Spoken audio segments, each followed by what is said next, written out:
गीता के पहले अध्याय में हमने अर्जुन का विषाद देखा। अब अर्जुन का विषाद दूर करने के लिए कृष्ण अर्जुन के प्रश्नों को उत्तरित करेंगे।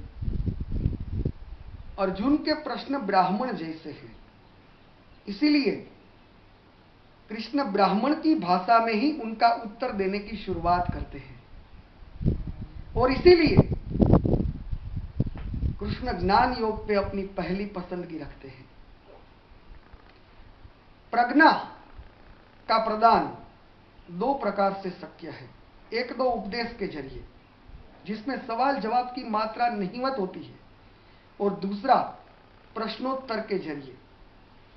उपदेश के जरिए प्रज्ञा का प्रदान यानी शुद्ध आख्यान यानी सांख्य, और इसीलिए गीता के दूसरे अध्याय को सांख्य योग कहा गया है, क्योंकि उसमें कृष्ण उपदेश दे रहे हैं।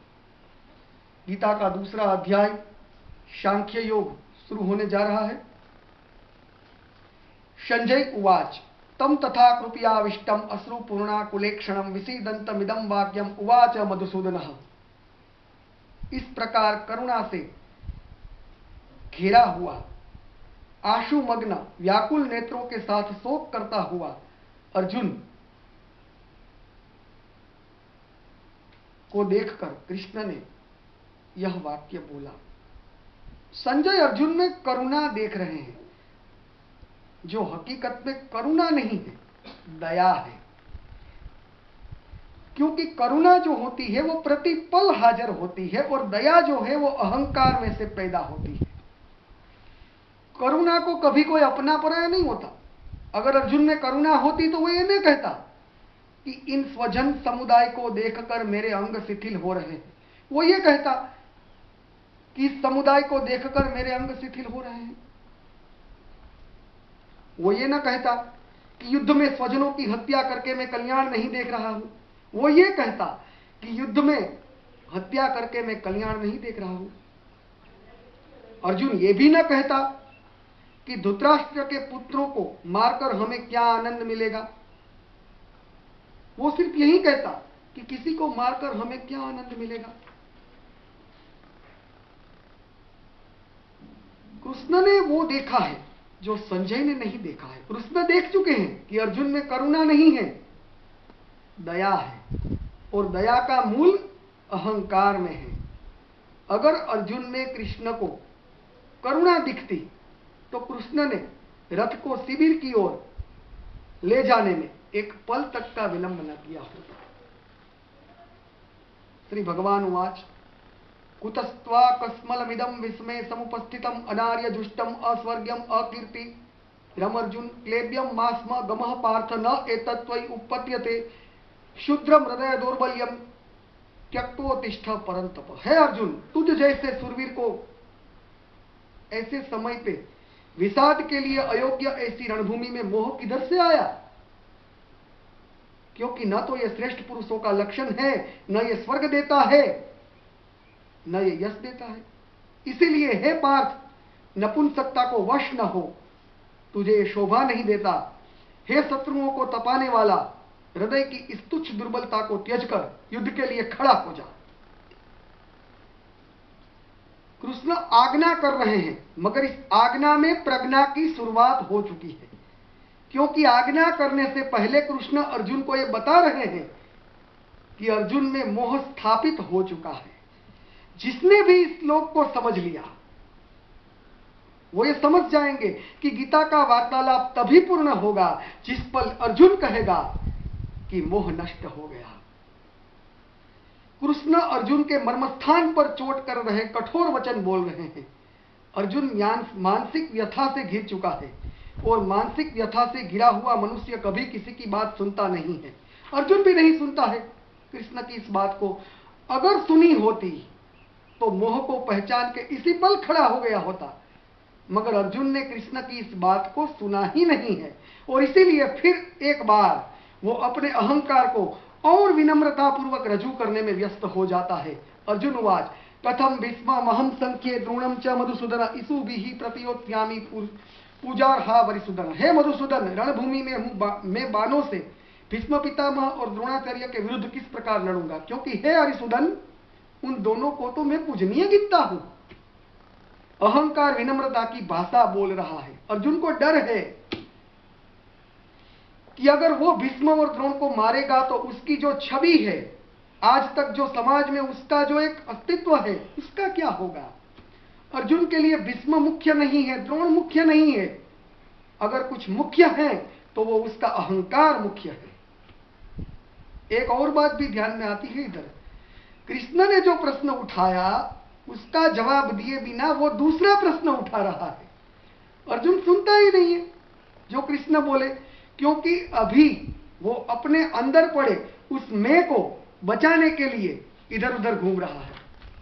गुरुन हत्वा की महानुभावान श्रेयो भोक्तुम भैक्ष्यम पिह लोके हत्वार्थ कामांस्तु गुरु निहैव भुज्य भोगान रुधिर प्रदिग्धान। इसलिए महानुभाव जैसे गुरुजनों की हत्या करने से बेहतर इस लोक में भिक्षावृत्ति के जरिए मैं जीवन निर्वाह करना कल्याणकारी समझ रहा हूं, क्योंकि उनकी हत्या करके इस लोक में लोही से सजे हुए अर्थ और काम को मैं भोगना नहीं चाहता। अहंकार की एक लाक्षणिकता है, वो अति को देखता है। अर्जुन कह रहा है कि वो सम्राट नहीं बनना चाहता, वो डायरेक्ट भिखारी बनना चाहता है, वो छोर पे जीना चाहता है। यही तो है अहंकार जो उसे मध्य को देखने से रोक रहा है। न चैत द्विग्न कतरन्नो गरियो यद्वा जयेम यदि वानो जयेयुः यान एव हत्या न जिजीविषामहते अवस्थिताः प्रमुखे धातराष्ट्राः।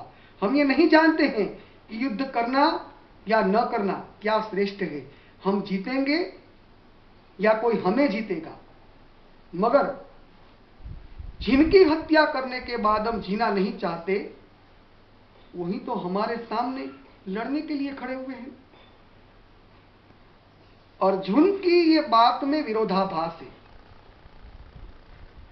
अगर आप किसी को मारकर जीना मांगते ही ना हो तो फिर युद्ध करने या ना करने की श्रेष्ठता की पृच्छा क्यों कर रहे हो। और जीतेंगे या कोई हमें जीतेगा, ये सब क्या है। यही तो है अर्जुन के मन में चल रहे आंतरिक तुमुल युद्ध का परिचय, क्योंकि वो तार्किक असंगतता की नींव पर न लड़ने के लिए अपने तर्क दे रहा है। वो किसी भी बाबत पर स्पष्ट नहीं है, असमंजस असमंजस और सिर्फ असमंजस। मगर कृष्ण कुछ नहीं बोल रहे हैं, सुन रहे हैं और अर्जुन के इस अतार्किक तर्क को देख रहे हैं।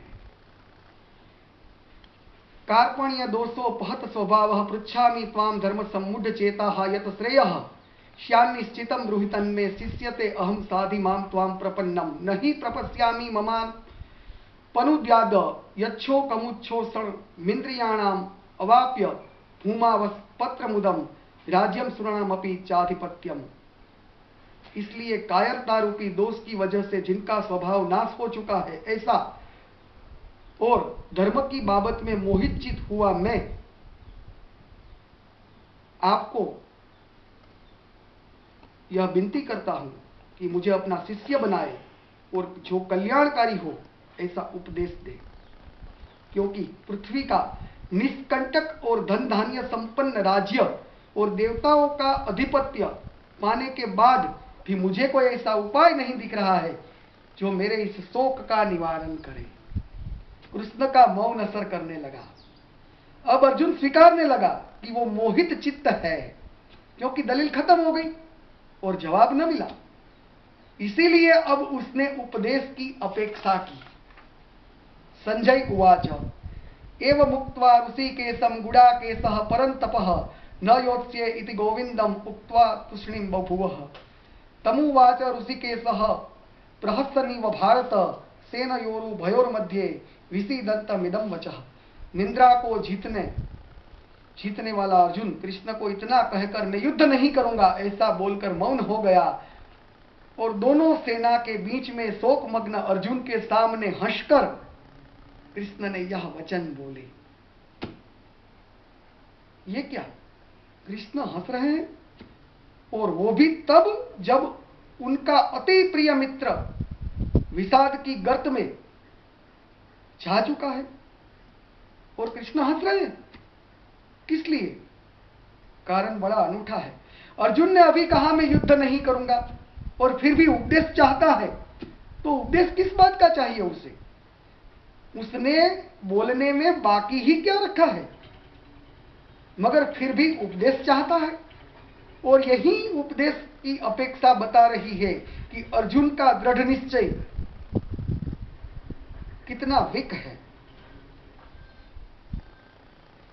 इसी दुबले पतले दृढ़ निश्चय पर कृष्ण हंस रहे हैं, क्योंकि वो अर्जुन के दृढ़ निश्चय को अंदर से देख रहे हैं कि ये कितना वीक है, और उसी लिए कृष्ण हंस रहे हैं। क्या बोलेंगे कृष्ण? इस बात की बात हम अगले वीडियो में करेंगे। जय श्री कृष्ण।